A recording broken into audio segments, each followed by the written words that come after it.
Hello प्यारे बच्चों, आप सभी का अपना यूट्यूब चैनल YRS क्लास में स्वागत है। तो प्यारे बच्चों, आज की इस वीडियो में हम पढ़ेंगे रसायन विज्ञान। रसायन विज्ञान में जो आपका अध्याय 3 है, धातु एवं अधातु, यानी इस पाठ 3 में हम जितने भी अतिलघुत्तरी के महत्वपूर्ण प्रश्न हैं मैं आज इस वीडियो में आपको अच्छे तरीके से बताने वाला हूं। तो प्यारे बच्चों, उम्मीद करते हैं ये प्रश्न आपको अच्छे तरीके से समझ में आ जाएगा। यदि आपने अभी तक हमारे चैनल YRS क्लास को सब्सक्राइब नहीं किए हैं तो आप इसे ज़रूर सब्सक्राइब कर लें ताकि आने वाला वीडियो आप तक आसानी से पहुँचता रहे। तो चलते हैं प्रश्न नंबर 1 की तरफ। प्यारे बच्चों, प्रश्न नंबर 1 आपसे कह रहा है, कॉपर के 2 प्रमुख अयस्कों के नाम एवं सूत्र लिखिए। यानी जो कॉपर के 2 प्रमुख अयस्क हैं उसका हमें नाम लिखना है। 2 प्रमुख अयस्क कौन कौन से हैं और उसका सूत्र क्या होता है, ठीक, ये आपको लिखना है। तो सबसे पहले हेडिंग करेंगे सल्फाइड अयस्क। यानी जो सल्फाइड अयस्क है ये कॉपर का पहला अयस्क है, ठीक। यानी कॉपर का जो पहला अयस्क है सल्फाइड अयस्क है, इसमें हम आप लिखेंगे कॉपर ग्लास जिसका सूत्र होता है Cu2S, व कॉपर पायराइड जिसका सूत्र होता है CuFeS2। दूसरा हेडिंग करेंगे ऑक्साइड अयस्क। यानी जो ऑक्साइड अयस्क है ये कॉपर का दूसरा अयस्क है, इसमें लिखेंगे क्यूप्राइड। यानी क्यूप्राइड का सूत्र होता है Cu2O। तो जो प्रश्न ये है प्रश्न नंबर 1 एग्ज़ाम में कई बार पूछा है, तो उम्मीद करते हैं ये प्रश्न आगामी परीक्षा जो होने वाली है ये प्रश्न पूछे जाएंगे। यानी इस प्रश्न के पूछने जाने की संभावना बहुत ज़्यादा है। तो प्यारे बच्चों, प्रश्न नंबर 2 आपसे कह रहा है, कॉपर पायराइट का सांद्रण किस विधि द्वारा किया जाता है। यानी जो कॉपर पायराइट है इसका सूत्र होता है CuFeS2। इसका सांद्रण हम किस विधि द्वारा करते हैं, इसका उत्तर आपके सामने है फेन प्लवन विधि द्वारा। यानी फेन प्लवन विधि द्वारा कॉपर पायराइट का सांद्रण किया जाता है। तो प्यारे बच्चों, प्रश्न नंबर 3 आपसे कह रहा है, आघात वर्ध्यता तथा तन्यता का अर्थ बताइए। या इस तरह से भी पूछ सकता है, आघात वर्ध्यता तथा तन्यता को संक्षेप में उल्लेख कीजिए, ठीक। इस तरह से पूछ सकता है, आघात वर्ध्यता तथा तन्यता से आप क्या समझते हैं। तो आपको कुछ नहीं करना है, उन दोनों का उत्तर आपके सामने है, उत्तर आपको वही लिखना है चाहे प्रश्न किसी भी तरह से पूछे। तो सबसे पहले हेडिंग करेंगे हम आघात वर्ध्यता। आप यहाँ समझते हैं किसे कहते हैं आघात वर्ध्यता, फिर समझते हैं किसे कहते हैं तन्यता किसे कहते हैं, ठीक। तो हेडिंग करेंगे काली पेन से आघात वर्ध्यता। तो इसमें लिखेंगे धातुओं को पीट कर चादर के रूप में बदलने का गुण आघात वर्ध्यता कहलाता है, ठीक। यानी जो धातु होते हैं सोडियम एल्यूमिनियम, आपके घर में जो वायरिंग की होंगी उसमें उस तार का उपयोग किया होगा।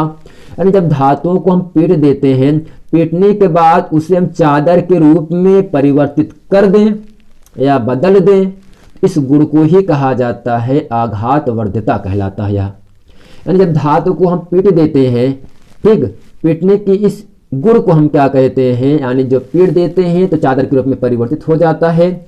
जब चादर के रूप परिवर्तित हो जाता है धातु तो इस गुण को हम क्या कहते हैं, आघात वर्ध्यता कहते हैं। दूसरा हेडिंग है तन्यता। धातुओं को पतले तार के रूप में खींचने की क्षमता को तन्यता कहते हैं। यानी धातुओं को पीटकर पतले तार के रूप में बदलने के गुण को हम धातु तन्यता कहते हैं, ठीक। तो प्यारे बच्चों, चलते हैं प्रश्न नंबर 4 की तरफ जो कि एग्जाम में कई बार पूछा है। तो उम्मीद करते हैं जो एग्जाम आने वाला है ये प्रश्न एग्जाम की दृष्टि से बहुत ही महत्वपूर्ण प्रश्न है। प्रश्न इस प्रकार से कह रहा है, कॉपर मैट क्या है। या पूछे कॉपर मैट से आप क्या समझते हैं। तो आपको कुछ नहीं करना है, इसका उत्तर आपको ऐसे ही लिख देना है जिस प्रकार से हम लिखे हैं, ठीक। तो इसका उत्तर है आपके सामने, कॉपर धातु के निष्कर्षण प्रक्रम में क्यूप्रस सल्फाइड और फेरस सल्फाइड का गलित मिश्रण प्राप्त होता है जिसे मैट कहते हैं। यानी कॉपर धातु के निष्कर्षण में जो क्यूप्रस सल्फाइड और जो फेरस ऑक्साइड मिलता है वो किस अवस्था में रहता है, वो गलित अवस्था में रहता है, गलित और मिश्रण की अवस्था में रहता है। यानी जो क्यूप्रस सल्फाइड और फेरस सल्फाइड गलित अवस्था में रहते हैं और दोनों मिले हुए रहते हैं। जब दोनों मिले हुए रहते हैं इसे हम क्या कहते हैं, मैट कहते हैं। यानी कॉपर धातु के निष्कर्षण प्रक्रम में क्यूप्रस सल्फाइड और फेरस सल्फाइड का गलित मिश्रण प्राप्त होता है जिसे मैट कहते हैं। यानी कॉपर धातु के निष्कर्षण में क्या प्राप्त होता है, क्यूप्रस सल्फाइड और फेरस सल्फाइड दोनों किस अवस्था में प्राप्त होते हैं, गलित मिश्रण अवस्था में प्राप्त होते हैं और इसे हम क्या कहते हैं, कॉपर मैट कहते हैं। क्या कहते हैं, कॉपर मैट कहते हैं। ठीक, तो प्यारे बच्चों चलते हैं प्रश्न नंबर 5 की तरफ। ये भी एग्जाम में कई बार आपसे पूछा है प्रश्न इस प्रकार से कह रहा है, लोहे पर किस धातु की परत चढ़ाई जाती है और क्यों। यानी जो लोहा होता है उस लोहे पर किस धातु की परत चढ़ाई जाती है और क्यों चढ़ाई जाती है, इसको भी आपको बताना है। तो इसका उत्तर आपके सामने जो प्रश्न है सब अति लघुत्तरीय के महत्वपूर्ण प्रश्न हैं। एग्जाम में केवल 2 नंबर के लिए आपसे पूछे जाएंगे। यानी जो बहुविकल्पी प्रश्न होते हैं वो 1 नंबर के लिए पूछे जाते हैं, जो अति लघुत्तरीय का प्रश्न होता है वो एग्जाम में 2 नंबर के लिए पूछे जाते हैं। प्रश्न नंबर यहाँ से 5 है, लोहे पर किस धातु की परत चढ़ाई जाती है और क्यों। तो इसका उत्तर आपके सामने है, लोहे पर कॉपर व एजी जिसे सिल्वर के नाम से जानते हैं, सी को हम कहते हैं कॉपर, एजी को हम कहते हैं सिल्वर। यानी लोहे पर कॉपर व सिल्वर की परत चढ़ाई जाती है क्योंकि लोहा रासायनिक सक्रियता श्रेणी में इनसे ऊपर है, अतः यह इनके विलयनों से इन्हें विस्थापित कर देता है। यानी जो लोहे पर किस धातु पर चढ़ाई जाती है, तो आपको बता देना है कॉपर और सिल्वर की। क्यों चढ़ाई जाती है, क्योंकि लोहा जिसे का नाम क्या है, आयरन, इसे आयरन भी कहते हैं, जिसे Fe से कहते हैं, डिनोट करते हैं। यानी जो लोहा होता है इसका संकेत होता है Fe। क्या संकेत होता है, Fe। अब ये बताया जा रहा है Fe अर्थात लोहा रासायनिक सक्रियता श्रेणी में इनसे ऊपर है, यानी कॉपर और सिल्वर से ऊपर क्या है, आयरन है।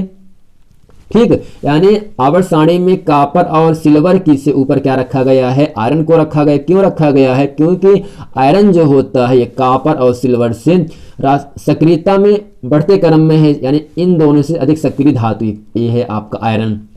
ठीक, इसी इसको ऊपर रखा गया है और यह इनके विलयनों से इन्हें विस्थापित कर देता है।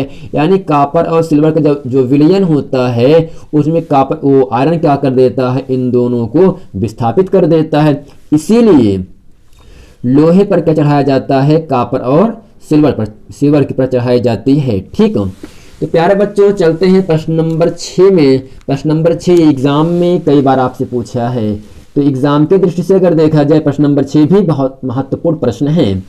प्रश्न नंबर 6 इस प्रकार से आपके सामने है, धातु, ऐसी धातु का उदाहरण दीजिए जो नंबर 1 कह रहा है कमरे के ताप पर द्रव होती है, दूसरा है चाकू से आसानी से काटी जा सकती है। यानी प्रश्न नंबर 6 अच्छा प्रश्न है, इसमें आपसे इतना ही कह रहा है ऐसी धातु का उदाहरण देना है जो कमरे के ताप पर, यानी जो कमरा आपके घर में है उसके ताप पर क्या रहे, द्रव रहे।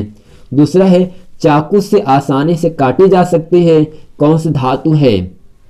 तो इसका उत्तर आपके सामने है, कमरे के ताप पर द्रव होती है, उस धातु का क्या नाम है, पारा, जिसे हम मरकरी के नाम से भी जानते हैं। और मरकरी अर्थात पारा का संकेत होता है Hg संकेत होता है। यानी Hg को हम क्या कहते हैं, पारा कहते हैं। क्या कहते हैं, पारा। पारा को हम मरकरी के नाम से भी जानते हैं। यानी पारा जो होता है, पारा एक धातु है। पारा क्या है, एक धातु है जो द्रव अवस्था में पाया जाता है।